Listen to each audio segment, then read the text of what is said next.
आपके विषय में इतना जानता हूं जितना आप स्वयं भी नहीं जानते होंगे। खैर, मैं उस विषय पर आता हूं जिसके लिए आपको ये लेटर लिखने की आवश्यकता हुई है।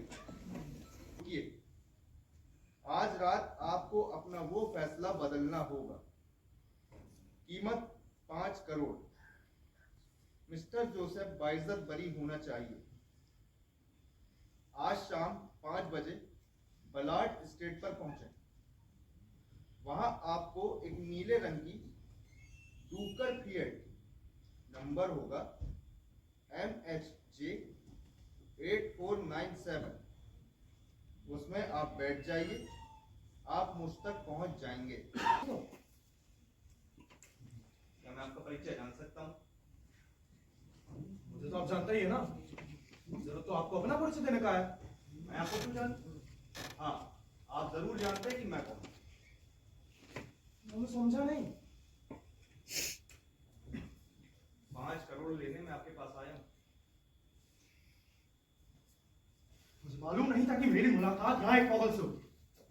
देखिए मिस्टर, मेरे पास इतना टाइम नहीं होता कि बेकार की बातों में कहूँ। जिस काम के लिए आपने मुझे बुलाया है वो बताइए। मैं तो बुलाया था, बल्कि तुमने मुझे ये लेटर के तुम्हारे बाप ने मुझे लिखा है। Mind to language mister.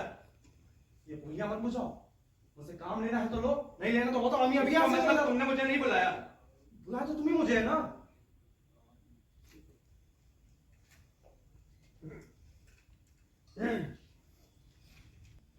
अपनी लाइफ में कोविलियत का कोई काम सीखा है तो सुई को इंजर्ट करना, हम जब चाहे जिसकी बॉडी में चाहे सुई पहुंचा सकता है। आपने मेरे ही पढ़ने के लिए लेटर निकाला था।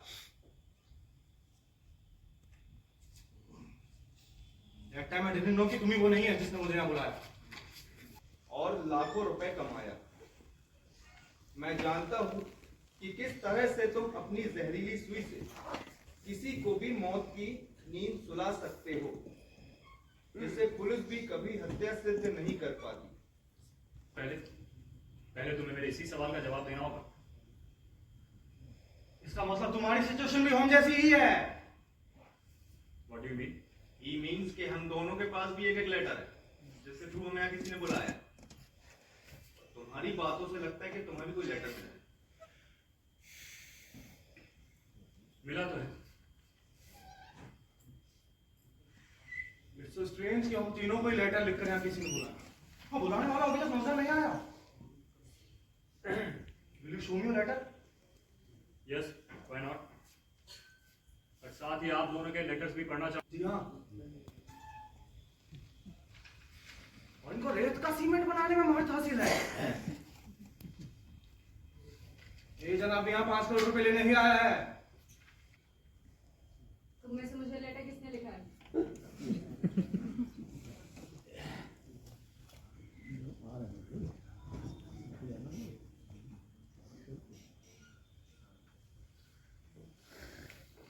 मिस कामनी मल्होत्रा अपने होटल के अंडरग्राउंड हॉल में जुआ करा था और बड़े से बड़े मुजरिम को पनाह देते। देखो, लगातार 15 वर्ष से तुम्हारे ही शहर से चुनाव जीतता आ रहा हूँ। अरे प्रसिद्ध आदमी हूँ, बच्चा बच्चा मेरा नाम जानता है। क्यों? अरे डॉक्टर साहब, जज साहब की अदालत में तो मेरे विरोधी ने मेरे ऊपर आरोप भी लगाया क्या कि मैं बेईमानी करके चुनाव जीतता हूँ। क्यों जज साहब, मैंने कुछ गलत कहा है? जी नहीं, उनके पास आपके खिलाफ कोई सबूत नहीं थे, इसलिए साबित नहीं हो सका। साबित तो तब होता ना जब मैं बेईमानी करके जीतता। ये साले जब फोटो से नहीं जीतते तो खिसियानी बिल्ली की तरह खंबा नोचते हैं। क्यों, मैंने कुछ गलत कहा है? जी नहीं, लेकिन डॉक्टर पॉलीवॉल जी, नमस्कार नमस्कार। ये हमारे फैमिली डॉक्टर है। एक बार जब हमको छींक आई थी तो हमारा कैंसर तो इन्होंने ठीक किया था। Thank you. अरे mister Furqan Khan, engineer, how do you do? All good. हाँ, इन्होंने हमारी कोठी बनवाई। कसम मेरे शहर के 5 लाख वोटरों की, आज 20 साल हो गए, वो कोठी उसी तरह भरकम खड़ी है। क्यों मेरा रिकॉर्ड खराब कर रहे हो नेताजी? वो तो कब की 10 साल पहले कर चुके हैं। तो मैं भूल गया हूँगा। गिर गए तो साले को गिरने दो। इंजीनियर तो तुम हो ही, वापस बना देना। अरे मिस कामिनी, इनके होटल में तो मैं कल ही 5 लाख रुपए आ रहा हूँ। क्यों, मैंने कुछ गलत कहा है? मेरे होटल से वैसे भी कोई जीत के नहीं जाता। तो नेताजी, हाँ, सुबह तो ये उठता है ना कि आपने हम सबको यहाँ बुलाया क्यों है? अरे आपको किसी लोग के पट्टे ने बुलाया, मैं तो खुद बुलाया गया हूँ। क्या मतलब? देखो, हम नेताओं की बातों का मतलब होने लगे तो बिना मतलब की कोई बात ही ना बचे इस दुनिया में। देखो देखो, दरअसल बात यह है कि मैं कोई ना कोई गड़बड़ी करके चुनाव जीतता आ रहा हूँ। हाँ, लेकिन अभी तो आप कह रहे थे कि आपने हमें यहाँ बुलाया। अरे मेरी बातों पर क्या आप जैसे पढ़े लिखे लोग भी यकीन कर लेते? देखो, चुनाव का वेट करते करते ये झूठ बोलने की ऐसी आदत पड़ गई है ना, मैं सच बोलना ही भूल गया हूँ। कभी कभी तो मैं माँ बाप का नाम भी गलत बता देता हूँ। साफ साफ बोलिए ना नेताजी, आपने हम सबको यहाँ बुलाया है या आप हमारे तो नहीं बुलाए गए हैं? अरे डॉक्टर परिमल जी, दुनिया में खाली मजाक नाम की भी एक चीज होती है, वही मैंने आप लोगों के साथ किया। मैंने छुप कर आपकी बातें सुनी, तब जाना कि आप सब भी मेरी तरह ही हो। देश में आप सभी को दे दूं। कैसा संदेश? मुझे खुशी है दोस्तों कि तुम सब आ गए, लेकिन अफसोस इस बात का है कि मैं फिलहाल तुमसे नहीं मिल सकता, क्योंकि अभी वक्त नहीं आया। ये मेरा दावा है कि तुम अपने सामने मुझे पाकर चौंक जाओ। स्वामी आप सबको लेकर गुजर आइलैंड पर पहुंचे, वहीं मैं आपको भेंट करूंगा। मुझे उम्मीद है कि आप स्वामी के काम में रुकावट नहीं डालेंगे। आपका हितैषी। तो भाई चिप चलाओ। देखो दोस्त, तुम्हारे हर सवाल का जवाब इसे देना होगा जो तुम पूछना चाहते हो। इधर आओ स्वामी, बताओ सबको कि ये शिप का डीलर इतनी जल्दी कैसे खत्म हो गया? अब इस बारे में मैं आप सबको क्या बताऊं? मैं खुद आप सबकी तरह अनजान हूं। मुझे मालूम नहीं था कि इसमें इतना डीजल लेके हम बूचा लेन तक पहुंच सके। अबे साले तो चेक करके चलो। बोली, यार मैंने जरूरत ही नहीं समझी। जैसे कि मैंने आप सबको बताया, मेरा काम खाली आपको आइलैंड तक पहुंचाने का ही था, बस। झूठ बोल रहा है ये साला। अयो, मैं झूठ नहीं बोल रहा है, और अपने आप को सच्चा साबित करने के लिए मेरे पास कोई सबूत नहीं है। इतनी आसानी से नहीं मानी, क्या? लेकिन अपन भी धीरे से जान गया हम क्या?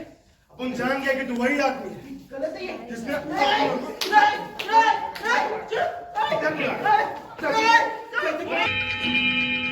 गुड नाइट दोस्तों।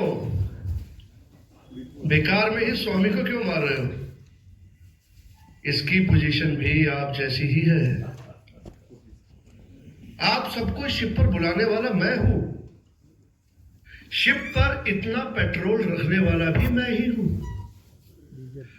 अब ये शिप ना यहां से आगे बढ़ेगा और ना ही पीछे हटेगा। आप लोग परेशान क्यों हो रहे हो? इतना घबरा क्यों रहे हो? आप सब लोग तो अपने कामों में उस्ताद हो ना।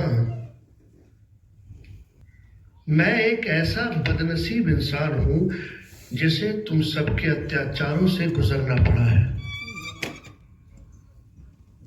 ये कहानी धर्मदास से शुरू होती है। किसी ने इसकी बेईमानी पकड़ ली और उसे इसके इशारे पर कोली ने कत्ल कर दिया और उसके पूरे परिवार को मौत के घाट उतारकर उसकी झोपड़ी में आग लगा दी। कोली को अपने अंडरग्राउंड हॉल में पनाह तुमने दी कामिनी, और वो खास कमरा तुमने बनाया था फुरकान खान। कोली का केस तुम लड़ी थी ना मर्दुल देसाई। तुम्हें याद होना चाहिए मिस्टर जगमोहन शास्त्री कि तुमने न्याय की कुर्सी पर बैठकर कोली को बाइज्जत बरी किया था और एक बेगुनाह को तुमने फांसी पर लटका दिया था। उस परिवार की एक जख्मी मगर जीवित मां को तुमने मारा था, डॉक्टर परिमल। उसी खानदान से एक मासूम बच्चे का कत्ल धर्मदास के इशारे पर उसके गुंडों ने तुम्हारे शिप पर किया था सरमुखम स्वामी। तुम लोग भूल सकते हो मगर मैं नहीं भूल सकता।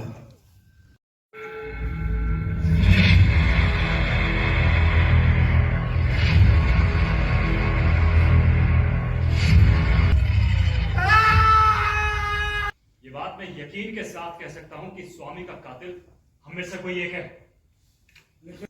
और इस वक्त जिस जगह हम है, ये जगह खतरनाक समुद्री जानवरों से भरी पड़ी है। मतलब अगर हम में से बाहर किसी ने कूदने की भी कोशिश की तो एक तो रास्ते उसने शिप को हमारे लिए जेल बना दिया है। हमें से कोई भी ये शिप छोड़ेगा तो उसका सीधा मतलब होगा मौत। ओ मौत तो शिप पर रहने से भी है। सुना नहीं था हरामखोर कितने प्यारे से मुझसे सजाए मौत बांट गया। और सजाए मौत तो ऐसे बांट रहा है ना जैसे पाव किलो मिठाई बांट रहा है। भाई लोगों में हाथ जोड़कर नाक रगड़ कर उससे कहना चाहता हूँ कि वो जो कोई भी है अपने आप ही बता दे प्लीज। अगर वो चाहेगा तो उसको अगले इलेक्शन में एमएलए की सीट दे देता हूँ। बोलो। धर्मदास जी। ओ धर्मदास जी हो गए पंकज उदास जी। धर्मदास जी, जब से इंसान अपना होश संभालता है ना, उसे पता होता है कि एक दिन वो मौत के चंगुल में तो फंसेगा ही। बस अब आप इस शिप को अपनी दुनिया समझ लीजिए और अपनी मौत का इंतजार करिए। ओ कामिनी देवी, कृपा करके इतने खूबसूरत मुंह से इतनी बदसूरत बात मत कीजिए प्लीज। कहानी बिल्कुल ठीक कह रही है धनदास जी। सुनिए, इस वक्त हम लोगों को अपने दिमाग में टेंशन नहीं लेनी चाहिए, लेकिन हमें तो अपने दिमाग को दुरुस्त कर ये सोचना चाहिए कि कातिल हम में से कौन है। जाइए, आप जाकर आराम कीजिए। शायद आराम करने से आपके दिमाग को थोड़ा सुकून मिलेगा। और कोशिश तो करता हूँ शास्त्री जी, मगर हराम को नींद नहीं आती। हाँ मेरे 5 लाख वोटर मेरा इंतजार कर रहे होंगे। बंद कर। हाँ ओके। झूठ बोल रहा है तू। झूठ का लड़का आप भी बोल रहे हैं। उनको तो लगता है ना सारी हरकतें दूज करवाने लगे। आओ ये क्या कह रहे हो देवर श्री गणेश, मैं तो अपने वोटरों की हर प्रार्थना की कसम खा सकता हूँ। अरे बकवास बंद कर, दारू पीने दे। मोटर मोटर कर दी।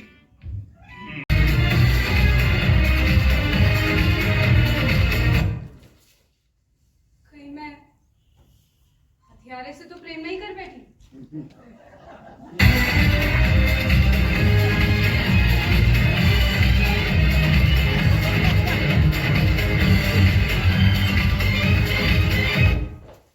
कसम मेरे शहर के 5 लाख वोटरों की। हाँ तो किसी पर भी यकीन नहीं किया जा सकता है। बच के रहना पड़ेगा भैया।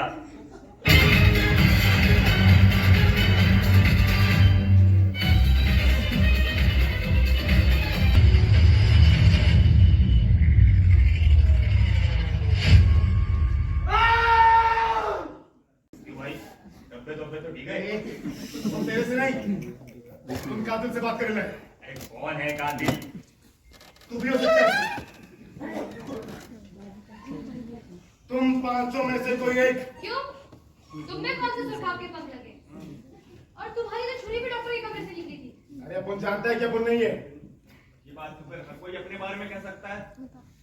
फिलहाल तुम सब बातों में उलझना नहीं चाहते, लेकिन एक बात अपन कातिल से बोल देना चाहता है कि अब ये बोट अपन के कब्जे में है। और अगर उसने तीसरा कत्ल करने की कोशिश भी की तो मैं इस बोट को जलाकर राख कर दूंगा। फिर भले ही चाहे हम सबको मार दे, लेकिन वो भी साला इतना नहीं मारेगा। जोश में होश नहीं खोना चाहिए कोली। तुमने फुरकान, तुमने मारा है वकील को। तुमने समझी हम सबको इस जाल में फंसाने वाले तुम हो। कामनी ये तुम क्या कहती हो? दूर रहो मुझसे।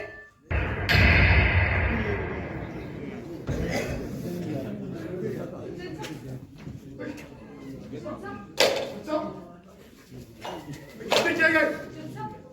किसने किया ये? फुरकान। फुरकान ने मुझे गोली मार दी, गोली। फुरकान ही असली कातिल है। कहा था ना मैंने। तू इधर शांति से बैठ। मैं अभी उस हरामजादी की रकम करके आता हूं। गलत आदमी से पंगा ले लिया साले ने। नहीं। छोड़ो मेरे से बैठ।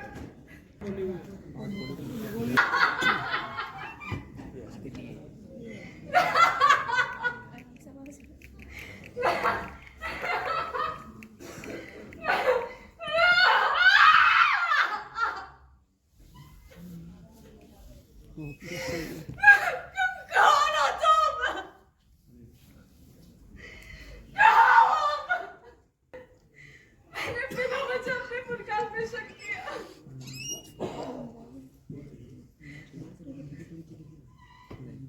लेकिन जज साहब तो कह रहे थे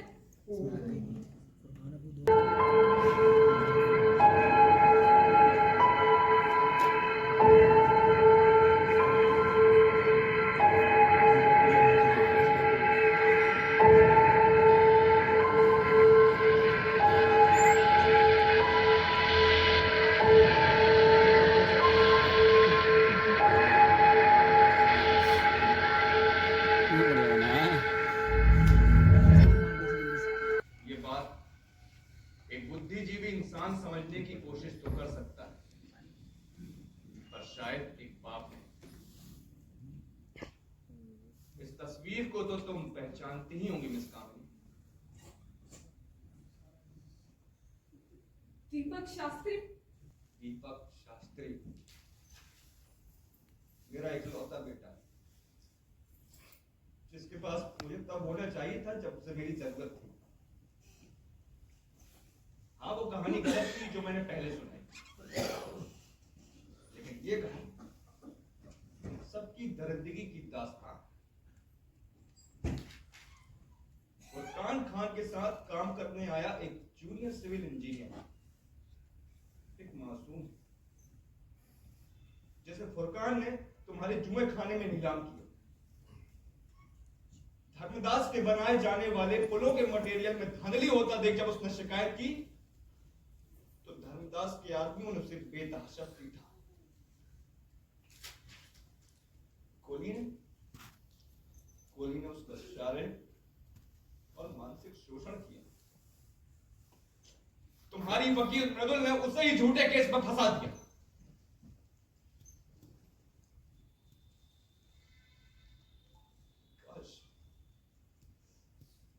काश उसने मुझसे थोड़ा भी बता दिया,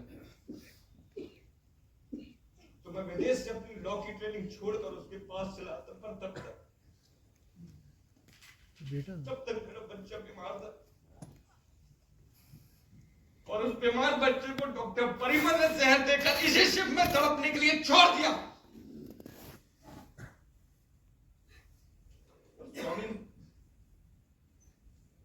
स्वामी ने चंद रुपयों के लालच में उसे इस भीषण समुद्र में फेंक दिया।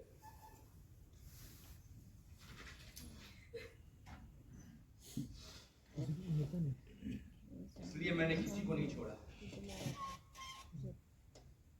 तो तुम कैसे बच सकती हो? जो जहर तुमने बोया था वो इन पन्नों पर भी।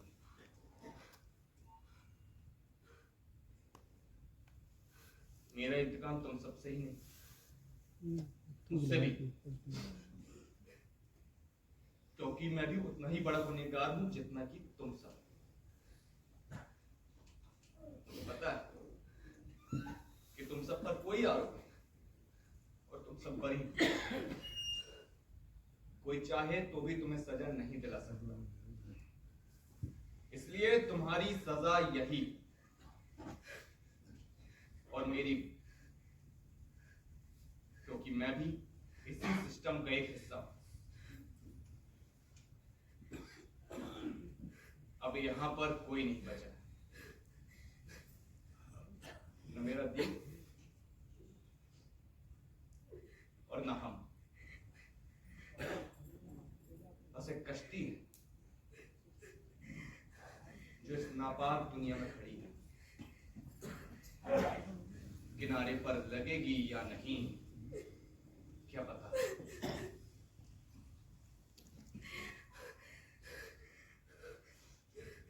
अलविदा।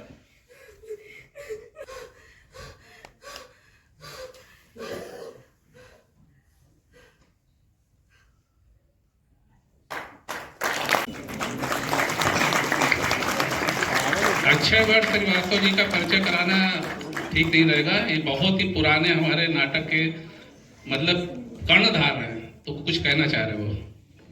नहीं, मैं कहना ये चाहता हूं कि जब मैंने ये सुना कि अगाथा क्रिस्टी के नावल पर कोई नाटक कर रहा है, तो ये सुनना ही मेरे रोंगटे खड़े कर देने लायक था। हम बचपन में जेम्स हेडली चेस के नावल पढ़ते थे, सिडनी शेल्डन के बाद में पढ़े। अगाथा क्रिस्टी आपने देखा सस्पेंस, लास्ट तक सस्पेंस था। मैं अक्सर इसलिए पढ़ता था नावल कि मैं शायद इस नावल में इसका सस्पेंस तोड़ दूंगा, इस चक्कर में पढ़ता था, लेकिन मैं कभी नहीं तोड़ पाया। मैं इनके पास बैठ के हमेशा जज कर रहा था कि ये होंगी, वो होंगे, ये होंगे, लेकिन कमाल है, बहुत अच्छा। मतलब सच बता रहा हूँ, अगाथा क्रिस्टी पे नाटक करना, मैं तो शायद हिंदुस्तान में किसी ने नहीं किया होगा। शेक्सपियर पे नाटक हुआ है, लेकिन अगाथा क्रिस्टी जैसी नॉवेलिस्ट पर 10 time all time seller. Thanks God. आप सबको बहुत ढेर सारी बधाई। आपको, निर्देशक को, और बहुत अच्छा लगा गाजियाबाद के। Thank you so much for being such a wonderful audience. आप सभी का तहे दिल से आभार। आप सभी लोग समय निकाल कर आए इस नाटक को देखने। हाँ, आज खुशी तो बहुत हो रही है मुझे, क्योंकि यार 5 साल पहले पहला नाटक मैंने अपना गाजियाबाद में ही शुरू किया था। गाजियाबाद का ही रहने वाला हूँ, थिएटर की जर्नी यहीं से स्टार्ट की है, और आज बॉम्बे में अपनी सेटअप की है कंपनी थिएटर की, और सर ने आज इनवाइट किया और हमें ये मंच प्रोवाइड किया गाजियाबाद में, तो मुझे बहुत ही अच्छा लगा कि सारी आवाम, सारी जनता को कहीं ना कहीं मोटिवेशन मिलेगी। ठीक है, कि हम लोग कहीं ना कहीं से स्कूल से जब पास आउट होता है, कोई बंदा टॉप करता है, तो स्कूल वाले बुला ही लेते हैं कि भाई आ जाइए, आप कुछ बन गए हैं तो आ जाइए, अब यहाँ की मंच की भी शोभा बढ़ाइए। तो मैं चाहूँगा ज़रूर कि ऐसे ही ललित सर मुझे हमेशा बुलाते रहें, और मैं आता रहूँगा यूँ ही। हाँ, मेरे भाई बंधु यहाँ से बहुत सारे लोग कलाकार बनना चाहते होंगे और मुंबई शिफ्ट होना चाहते होंगे, तो ज़रूर वो कभी भी बॉम्बे शिफ्ट हों तो मैं वहाँ पर हूँ। ज़रूर कुछ भी गाइडेंस की ज़रूरत पड़ेगी तो मैं हमेशा गाइड करूँगा आपको। और बस ये कहना चाहूँगा कि बॉम्बे आने से पहले कहीं ना कहीं अपनी ट्रेनिंग ज़रूर कंप्लीट कर लीजिएगा। सिर्फ बॉम्बे मत चले आइए, क्योंकि एक्टिंग एक बड़ा ही टफ जॉब है और बहुत सारे सेक्रीफाइसेस ये मांगता है आपकी लाइफ से, आपके फाइनेंशियल कंडीशंस से। तो मैं चाहूँगा कि आप कहीं ना कहीं अपनी ट्रेनिंग कंप्लीट करके आएँ, फिर बॉम्बे आकर अपने एफर्ट्स करें। और बहुत ही ज़रूरी बात, एक कलाकार होने के नाते जो ध्यान रखनी चाहिए एक कलाकार को एक बहुत ही अच्छा इंसान होना चाहिए। उसकी अच्छी आदतें, उसके अच्छे मैनर्स, उसके एटिकेट्स, टाइम पर आप कितना पंक्चुअल हैं, बड़ों का सम्मान करते हैं, छोटों को प्यार देते हैं, ये सारी ही उसकी एक कलाकार की नींव है, जड़ है। और जो कि मैंने अपने गुरुओं से सीखी, मेरे माता पिता यहाँ पर मौजूद हैं। अक्षर जी के पेरेंट्स हैं यहाँ पर, कृपया आ जाए स्टेज पे, उनको आशीर्वाद दे स्टेज पे आके। Saint Mary's convent school Gajraula से मैं पढ़ा हुआ हूँ, और गाजियाबाद शिफ्ट होने के बाद मैं न्यू एरा स्कूल से पढ़ा।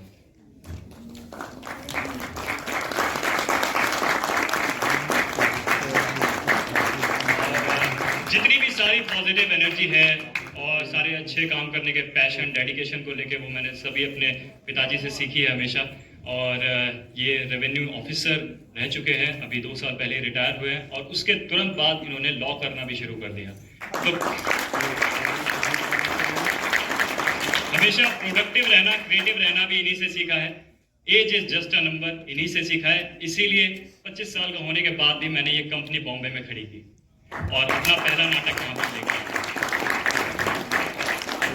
और मेरे भैया भाभी भी आए हुए हैं, प्लीज़ मैं चाहूँगा कि वो भी मंच पर आएँ, ताकि सब लोग जान सके कि हाँ, मेरी फैमिली का सपोर्ट सबसे ज़्यादा रहा मुझे यहाँ तक पहुँचने। और मैंने अपनी ट्रेनिंग ली है जिन टीचर्स से, उनका मैं धन्यवाद करूँगा। मुंबई से मोनिश कल्याण सर, नीरज काबी सर, दिल्ली से पंकज एस दयाल सर, गाजियाबाद से Pramod Sharma sir, Aditi ma'am, I think यहाँ पर क्या मौजूद भी होंगे।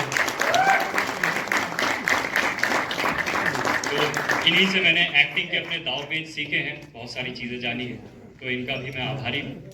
बॉम्बे में परफॉर्म किया है, इसका अगला शो हम लोग झारखंड में परफॉर्म करने वाले हैं। इसी तरह से हमारे हर 4 महीने में नए नए शोज तैयार होते रहेंगे और कमर्शियली चलते रहेंगे। पर लेकिन मैं अपने गाजियाबाद के लिए हमेशा खुले दिल से आऊँगा और निःशुल्क ये शो करता रहूँगा, ताकि आप लोग आर्ट एंड कल्चर को बढ़ावा गाजियाबाद की ताजा तरीन खबरों के लिए हमें सब्सक्राइब करें और हमारे बेल आइकन को प्रेस करना ना भूलें।